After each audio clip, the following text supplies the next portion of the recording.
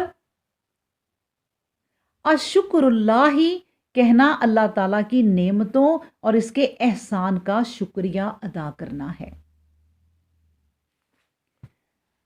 اللہ اکبر۔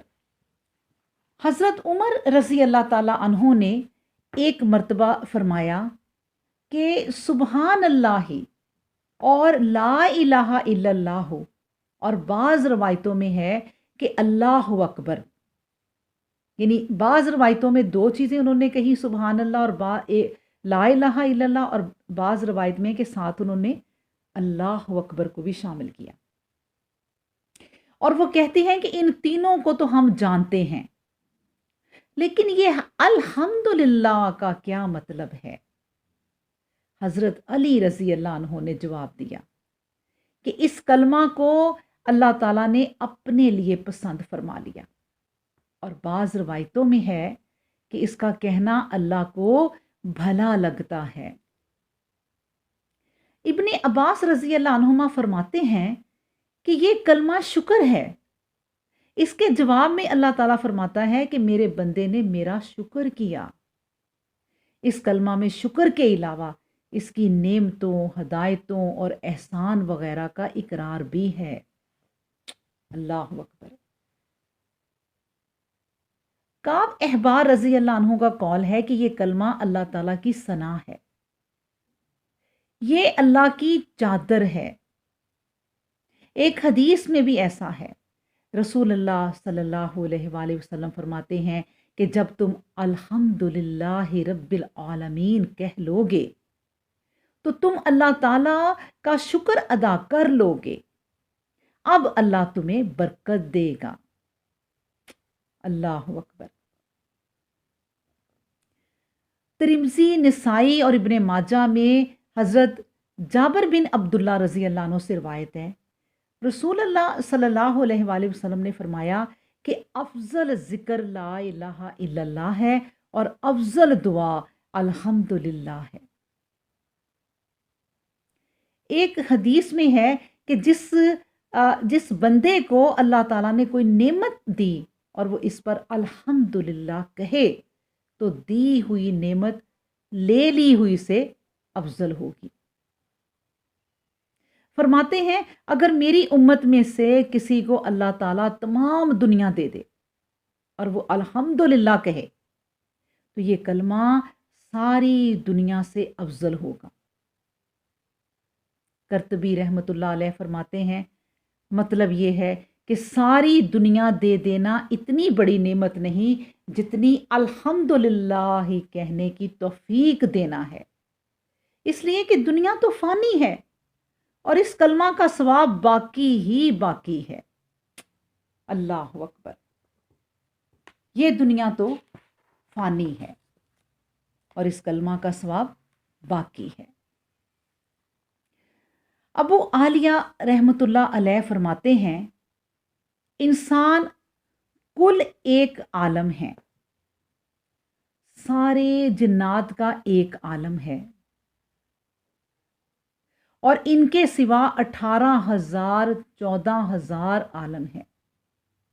فرشتے زمین پر ہیں اور زمین کے 4 کونے ہیں، ہر کونے میں 3,500 عالم ہیں جنہیں اللہ تعالیٰ نے صرف اپنی عبادت کے لیے پیدا کیا ہے۔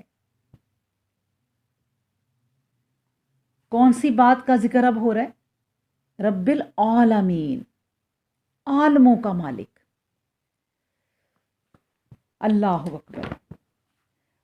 اور سید بن مسیب اسی سلسلے میں رحمت اللہ علیہ اور وہب بن منبع فرماتے ہیں 18,000 عالم ہیں، دنیا کی ساری مخلوق ان میں سے ایک عالم ہے۔ حضرت ابو سعید خدری رضی اللہ عنہ فرماتے ہیں 40,000 عالم ہیں، ساری دنیا ان میں سے ایک عالم ہے۔ واللہ عالم۔ اللہ اکبر۔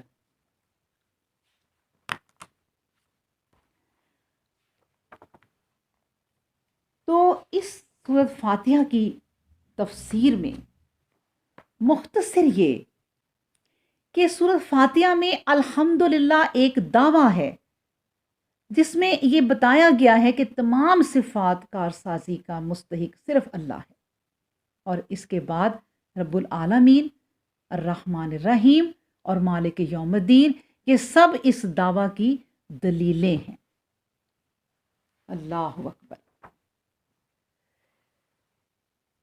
اللہ سبحانہ و تعالیٰ نے، رب ذوالجلال والاکرام نے ایک جگہ قرآن پاک میں فرمایا ہے کہ حملتہ امہ کرہم ووضعتہ کرہا، اس کی ماں نے اس کو تکلیف کے ساتھ پیٹ میں رکھا اور تکلیف کے ساتھ جنا۔ اس کی محبت اس کے اندر زندگی کا سب سے بڑا جذبہ مشتعل کر دیتی ہے، یعنی ماں کے اندر جب تک بچہ سن رشد تک نہیں پہنچا وہ اپنے لیے نہیں بلکہ بچے کے لیے زندہ رہتی ہے۔ زندگی کی کوئی خود فراموشی نہیں جو اس پر طاری نہ ہوتی ہو، اور راحت و آسائش کی کوئی قربانی نہیں جس سے اسے گریز ہو۔ جب ذات یا جو فطرت انسانی کا سب سے زیادہ طاقتور جذبہ ہے اور جس کے ان فعالات کے بغیر کوئی مخلوق زندہ نہیں رہ سکتی، وہ بھی اسی جذبہ خود فراموشی کے مقابلہ میں مضمحل ہو کر رہ جاتا ہے۔ یہ بات کہ ایک ماں نے بچے کے عشق میں اپنی زندگی قربان کر دی، فطرت مادی کا ایک ایسا معمولی واقعہ ہے جو ہمیشہ پیش آتا رہا ہے، اور ہم اس میں کسی طرح کی غرابت محسوس نہیں کرتے۔ تو غور کس بات پہ کرنا ہے؟ غور طلب یہ ہے کہ ایک ماں میں یہ محبت کیوں رکھی گئی؟ اس لیے کہ اس کے بچے کو پرورش کی احتیاج تھی، ضرورت تھی۔ لیکن ہم دیکھتے ہیں کہ دنیا میں ہر چیز ایسی ہے کہ اسے پرورش کی احتیاج ہے اور اسے پرورش مل رہی ہے۔ اس لیے ضروری ہے کہ کوئی پرورش کرنے والا بھی موجود ہے۔ یہ پرورش کرنے والا کون ہے؟ یقیناً وہ نہیں ہو سکتا جو خود پروردہ اور محتاج پروردگاری ہو، یعنی خود کسی کے سہارے پل رہا ہو۔ قرآن مجید اس کے متعلق ہمیں بتاتا ہے کہ وہی رب العالمین ہے جو سب کا پرورش کرنے والا ہے، لیکن اس کا کوئی پرورش کرنے والا نہیں۔ اللہ اکبر۔ تو یہ اس آیت کی ایک مختصر سی تفسیر کس کی؟ الحمدللہ رب العالمین۔ اللہ تعالی ہم کو جو پڑھتے ہیں اس کو سمجھنے کی اور پھر اس پر عمل کرنے کی توفیق عطا فرمائے، آمین۔